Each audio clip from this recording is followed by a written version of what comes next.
Baik, terima kasih atas kesempatannya. Saya Rika Arista dari kelas B1 Pendas semester 1. Saya akan menjelaskan tentang perbedaan ilmu alam dan ilmu sosial.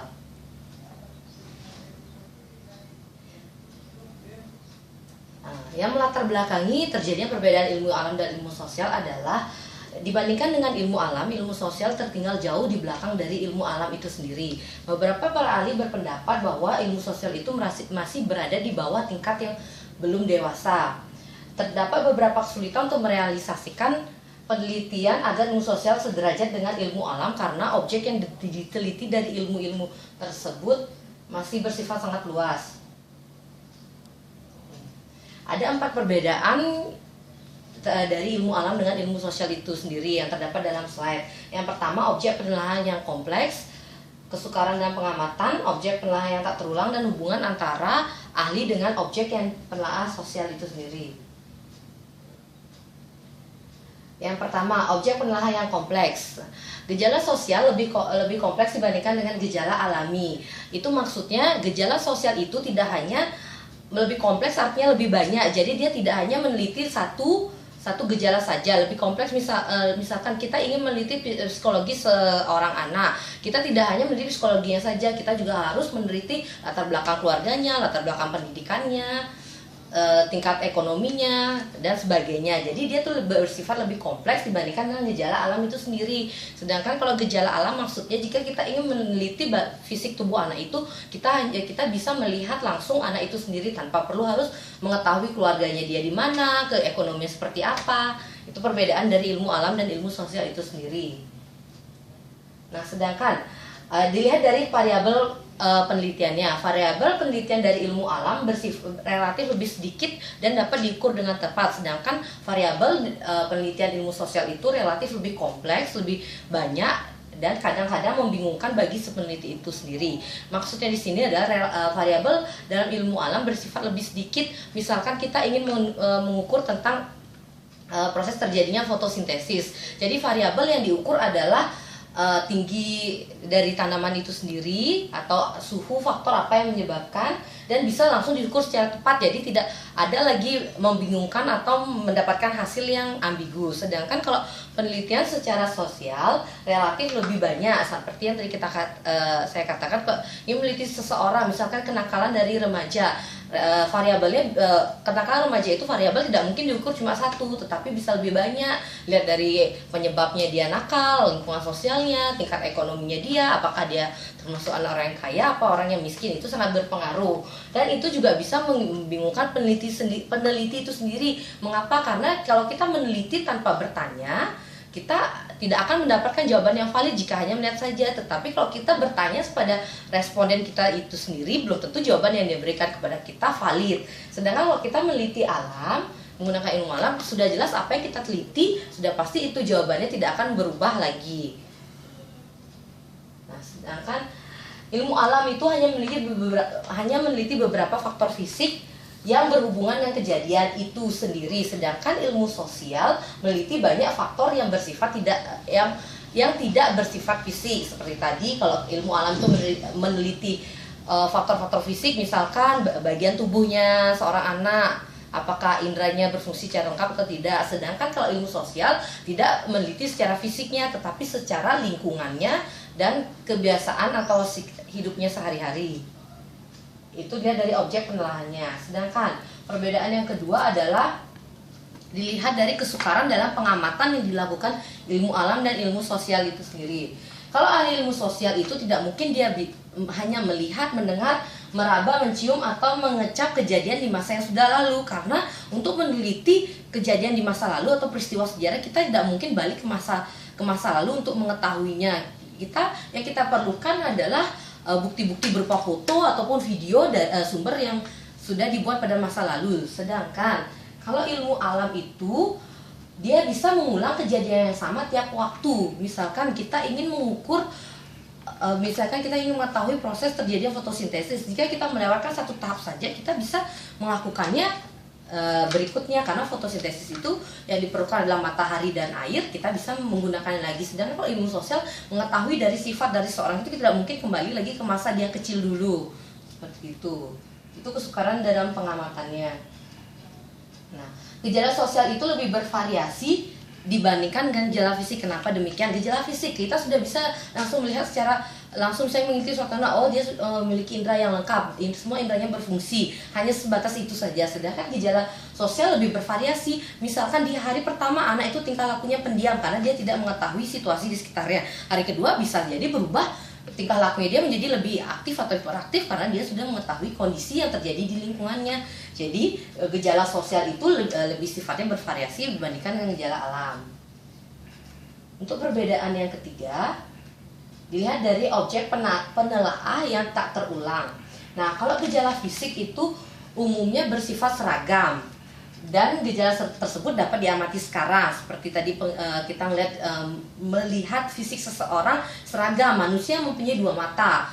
Jarang ada manusia mempunyai 3 mata. Secara garis besar manusia itu memiliki 2 mata. Terus gejala tersebut dapat diamati saat itu juga, saat kapan peneliti mengamati. Sedangkan kalau gejala sosial itu bersifat unik dan sukar untuk diulang kembali. Bersifat unik dalam artian satu individu saja bisa memiliki berbagai macam karakteristik dan belum tentu karakteristik itu bisa diulang lagi oleh individu tersebut. Gitu.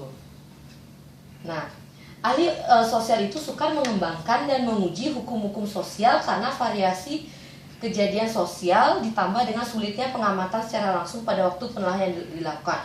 Nah, ahli ilmu sosial itu sukar untuk menguji kembali dalam artian seperti ini. Jika kita peneliti ingin menguji lagi karakteristik anak hiperaktif itu, kita susah akan membujuk anak itu untuk hiperaktif lagi. Karena seorang itu kalau tidak sesuai dengan keinginannya dipaksa lagi, dia tidak akan mau menunjukkan sifat atau karakteristiknya. Jadi disitulah kesukaran peneliti kadang kalau kita ingin meneliti dari karakternya dia atau lingkungannya dia.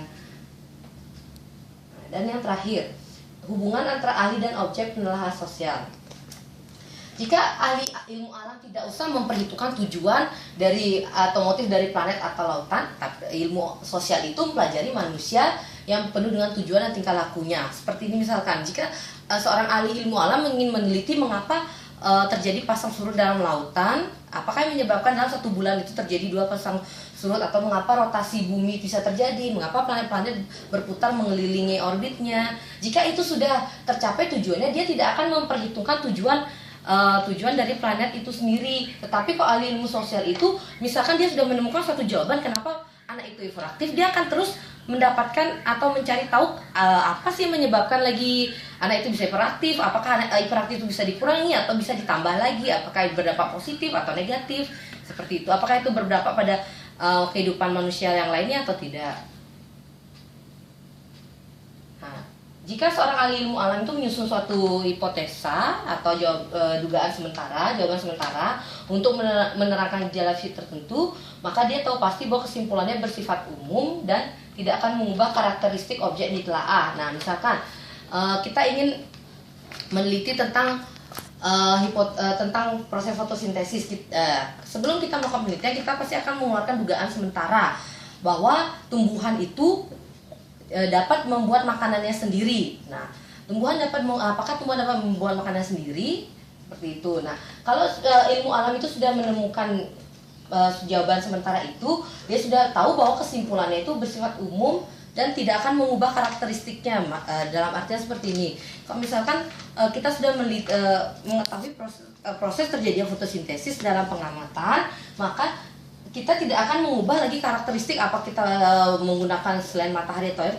Si peneliti tidak akan mengubah lagi bahwa proses fotosintesis itu bisa dilakukan oleh manusia, bukan dengan tumbuhan. Penemuan di bidang ilmu alam baru akan kehilangan artinya setelah digantikan oleh penemuan yang baru. Misalkan, seperti penemuan di bidang ilmu alam yang sudah tergantikan adalah dulu salah satu filsuf mengatakan bahwa bumi itu berbentuk datar. Orang-orang percaya bahwa bumi itu berbentuk datar dan matahari yang berputar mengelilingi bumi. Tetapi ada penemuan baru lagi yang mengatakan bahwa bumi itu berbentuk bulat dan sudah dibuktikan dengan fakta-fakta dan kebenaran yang ada, dan bumi yang berputar mengelilingi matahari. Jadi itu ilmu alam itu akan bisa digantikan jika sudah ada ilmu baru lagi yang masuk dan bisa membuktikan lebih akurat lagi dan mematahkan dugaan dari ilmu sebelumnya. Sedangkan kalau ilmu sosial akan kehilangan artinya kalau ilmu yang dia keluarkan itu menyebabkan manusia mengubah sosial mereka. Misalkan dalam suatu filsafat mengatakan bahwa manusia itu bukan makhluk sosial, manusia itu bisa hidup sendiri. Nah, itu akan kehilangan artinya jika manusia mengikuti atau merubah keyakinan dari pendapat filsuf itu sendiri. Jadi berbeda dengan ilmu alam. Nah, kalau ilmu alam pelajari fakta dan memusatkan perhatian pada alam, ilmu sosial itu mempelajari kondisi yang terdapat dalam suatu masyarakatnya. Jadi ilmu alam mempelajari tentang lingkungannya, sedangkan ilmu sosial mempelajari tentang individunya itu sendiri. Nah, kesimpulan yang dapat saya tarik dari perbedaan ilmu alam dan ilmu sosial adalah di dalam dunia modern ini terdapat suatu kebutuhan yang mendesak, baik itu kebutuhan dalam penelitian psikologi, pendidikan, sosiologi, dan ekonomi. Mendesak dalam artian tidak semua bidang ilmu itu dapat dijadikan satu atau dapat berhubungan antara alam dan sosial, karena psikologi itu sendiri tidak bisa dipaksakan untuk bergabung dengan ilmu alam. Begitu juga dengan pendidikan juga dipisah menjadi dua, sudah ada bagian sendiri pendidikan alam dan pendidikan sosial. Jadi kalau kita ingin menyatukan mereka atau saling memberikan kompleks itu sangat susah, kecuali nanti ada filsafat atau filsuf yang bisa membuktikan bahwa itu akan bisa terjadi.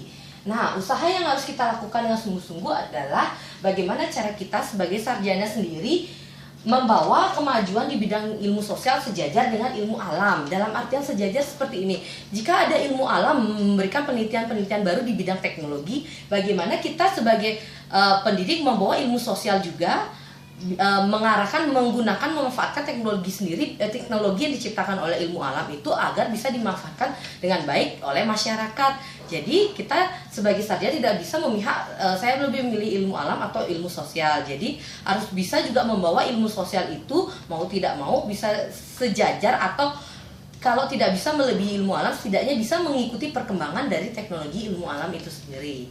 Baik, sekian penjelasan dari saya. Terima kasih.